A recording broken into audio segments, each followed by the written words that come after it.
Assalamualaikum warahmatullahi wabarakatuh. Seperti biasa, sebelum kita memulai aktivitas, sebelum kita memulai pekerjaan, sebelum kita mulai pelajaran, sebelum kita belajar, kita selalu awali dengan doa. Anak-anak, hari ini kita lanjutkan pembelajaran tema 8, subtema 2, pembelajaran 2. Ya, adapun tujuan pembelajaran kita sebagai berikut. Ya, anak-anakku silakan buka buku tema halaman 72. Ya, di sini ada gambar Dayu. Ya. Dayu berasal dari Bali. Bali terkenal dan kaya ragam tari-tarian yang indah. Dayu sangat menyukai tari. Oleh sebab itu, Dayu rajin berlatih tari. Kali ini Dayu berlatih tari pendet. Oke, kita lanjut halaman 73. Indonesia terdiri atas berbagai suku bangsa yang tersebar di berbagai daerah. Setiap daerah memiliki jenis tarian dengan keunikan tersendiri. Misalnya, keunikan tari dari Bali diantaranya dalam penampilannya, gerak-gerak tarinya dilakukan dengan energik dan dinamis. Selain Bali, daerah lain juga memiliki ragam tari daerah berbeda. Apa saja karya tari yang kamu ketahui? Ya, mari anak-anak kita sama-sama menjawab pada kolom ini. Nomor 1, nama tari, nomor nama tari dan asal daerah. Ya, anak-anakku bisa buat tabelnya di buku tulisnya, kemudian isi. Nomor 1, nama tari, tari Jaipong, asal daerahnya Jawa Barat. Ya. Kemudian ada juga tari piring, asal daerahnya Sumatera Barat. Ada juga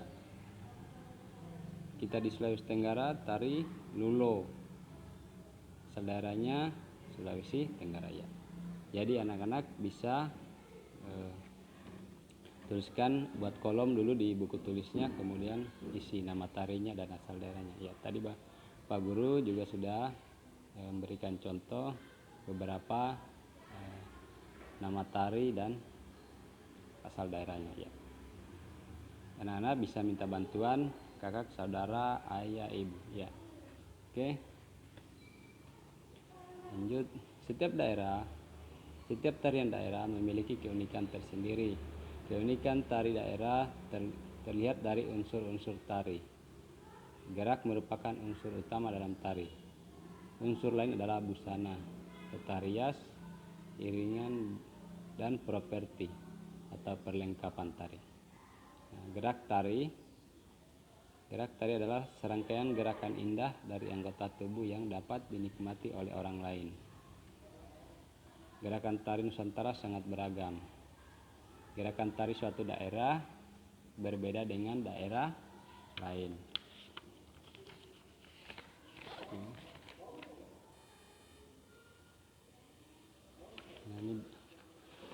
Nah, silakan anak-anak lihat di buku temanya. Di situ halaman 74 ada beberapa gambar tari dan asal daerahnya. Ya. Pertama ini tari kecak Bali. Ya. Kemudian tari merak Jawa Barat.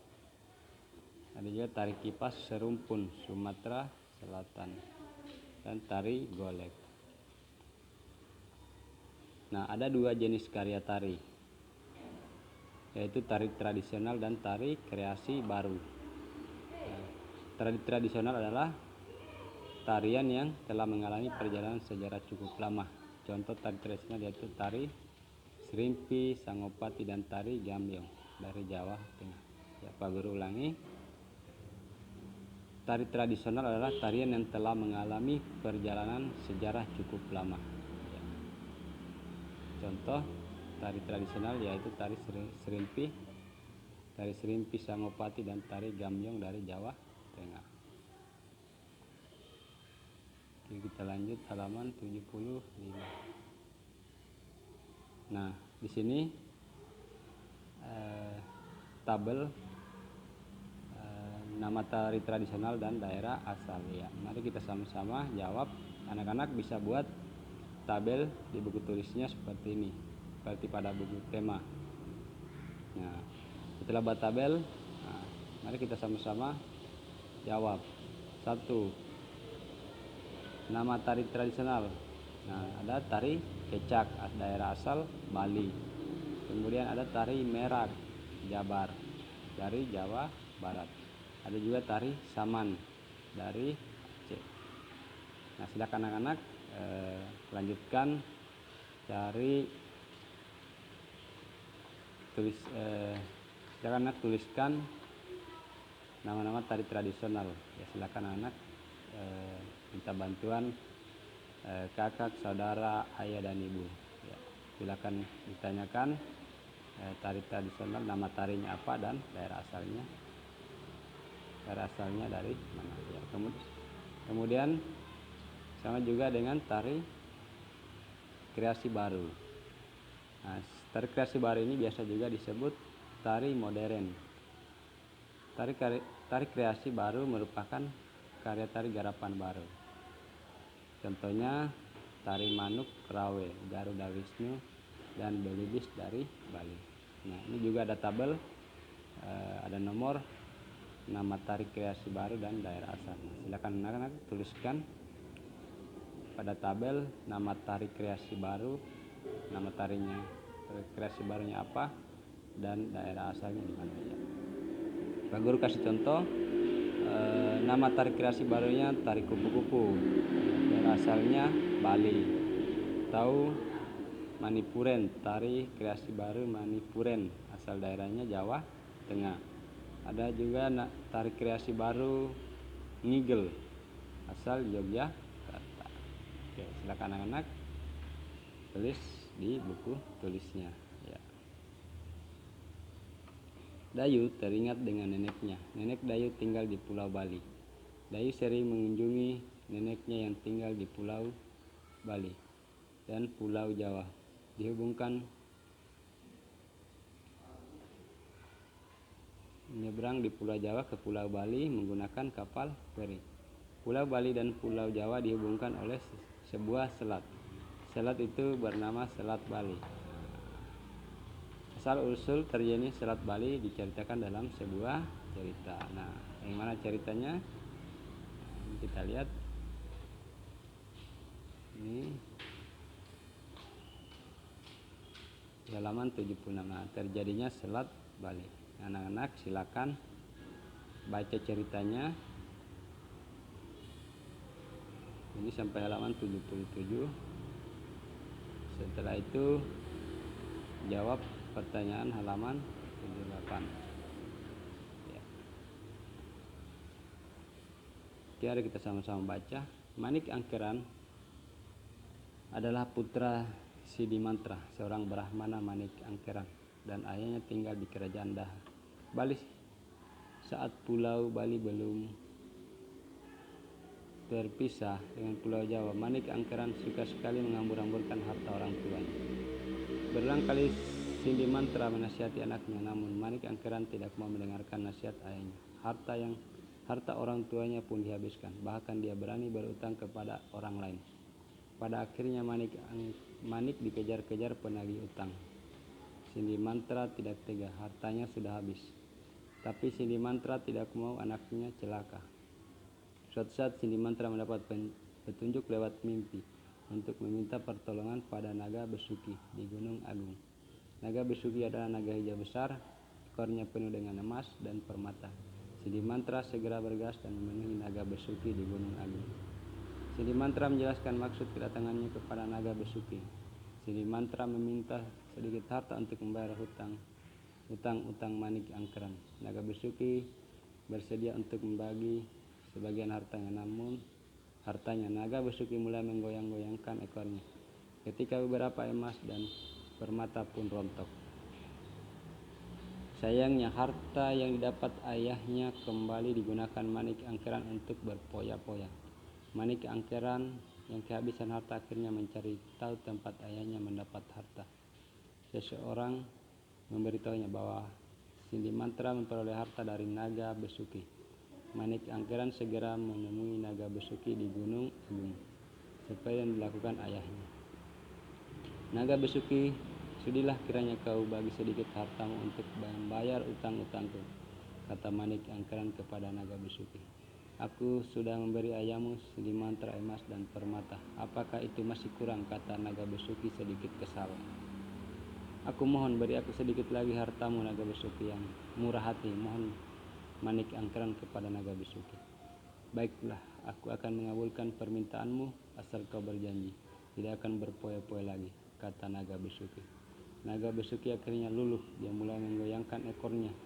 Manik Angkeran silau melihat begitu banyak emas dan permata yang menempel di ekor naga Besuki. Dia segera memotong ekor naga Besuki dengan pedang. Namun naga Besuki berhasil menghindar. Dia segera menyemburkan api dari mulutnya sehingga Manik Angkeran terbakar menjadi abu.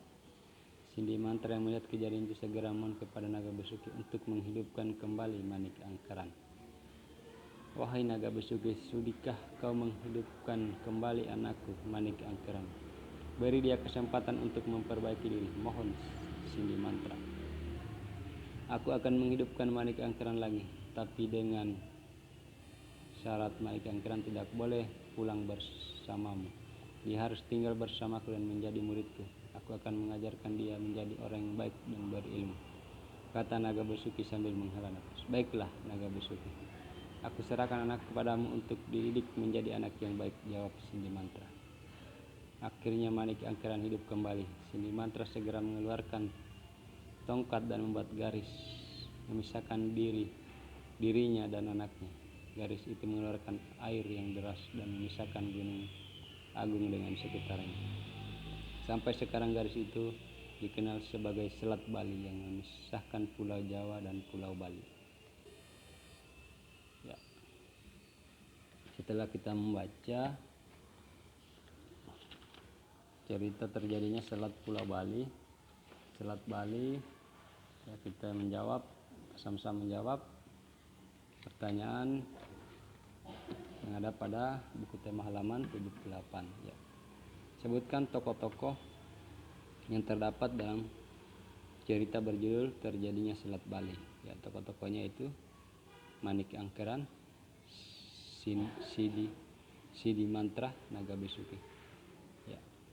Pada pembelajaran studi subtema 1, ya, kamu telah mempelajari tentang tokoh protagonis dan antagonis. Apa yang dimaksud dengan tokoh protagonis? Apa yang dimaksud dengan tokoh antagonis? Jelaskan. Ya. Tokoh protagonis adalah tokoh yang berperan memiliki watak baik hati dalam sebuah cerita atau tokoh baik.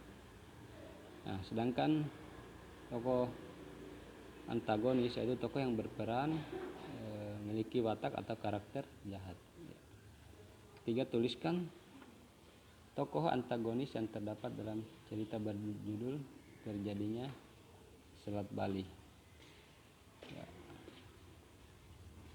Tokoh antagonis yang terdapat dalam cerita berjudul terjadinya Selat Bali itu Manik Angkeran Manik Angkeran. Kenapa? Karena dia suka berpoya-poya atau menghambur-hamburkan uang. Sedangkan tokoh protagonis yang terdapat dalam cerita berjudul terjadinya Selat Bali yaitu Sindi Mantra dan naga Besuki.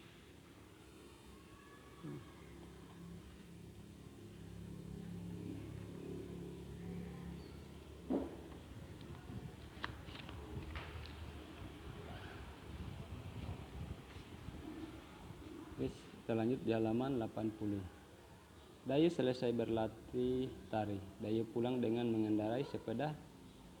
Mulanya Dayu mengayuh sepeda perlahan, kemudian Dayu mengayuh sepeda semakin cepat. Sepeda Dayu memahami perubahan kecepatan dari lambat menjadi cepat. Dayu mengayuh sepeda, berarti Dayu melakukan gaya otot. Jadi dapat disimpulkan bahwa gaya dapat mengubah kecepatan gerak benda. Nah, di sini ada gambar. Ini ada Dayu ini Dayu mengayuh sepeda dengan lambat. Ini Dayu menggambar Dayu mengayuh sepeda dengan cepat.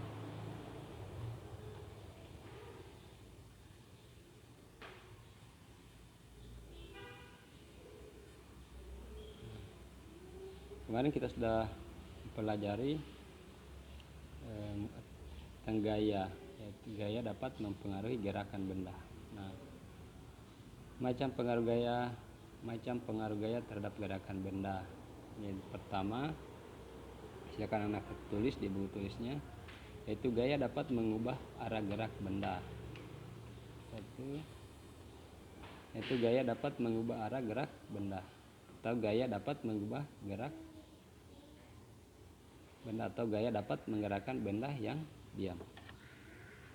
Kemudian kedua, gaya dapat menyebabkan benda diam menjadi bergerak. Kemudian ketiga, gaya dapat menyebabkan benda bergerak menjadi diam. 4, gaya dapat mengubah kecepatan gerak benda. Jadi benda bisa bergerak lambat dan juga bisa bergerak cepat. Oke, setelah kita anak-anak menuliskan pengaruh gaya terhadap benda, maka lakukan kegiatan berikut. Carilah gambar peristiwa gerakan benda, misalnya seorang bapak sedang mendorong mobil, motor, dan gerobak, anak sedang memantulkan bola, dan anak sedang mengayuh sepeda. Tempelkan gambar yang telah kamu peroleh pada kotak dalam tabel berikut. Berilah keterangan mengenai pengaruh gaya terhadap gerakan benda. Nah, ditempelkannya di sini. Pada tabel ini silakan peristiwa gerakan benda. Nah, cari gambar, tempel di sini. Tempel di sini. Pengaruhnya apa? Tuliskan di sini. Nah, Pak Guru ini menjadi tugas. Tugas akan dikirim ke Pak Guru. Ya. Nah, contohnya seperti ini. Satu gambar, ya, gambar seorang anak sedang mendorong meja. Nah, tempel di kolom peristiwa gerakan benda. Kemudian pengaruh gaya terhadap gerakan benda. Gaya dapat menggerakkan benda diam. Nah, kemudian 2, anak sedang menahan bola. Nanti gaya pengaruhnya itu gaya dapat membuat benda bergerak menjadi diam. Nah, di sini anak-anak silakan cari gambar dan tempelkan, kemudian tulis pengaruh gaya terhadap gerakan benda. Cukup 3 saja. Ya. Cari gambar lain selain dari yang ini, yang Bapak Guru kasih contoh yang ini.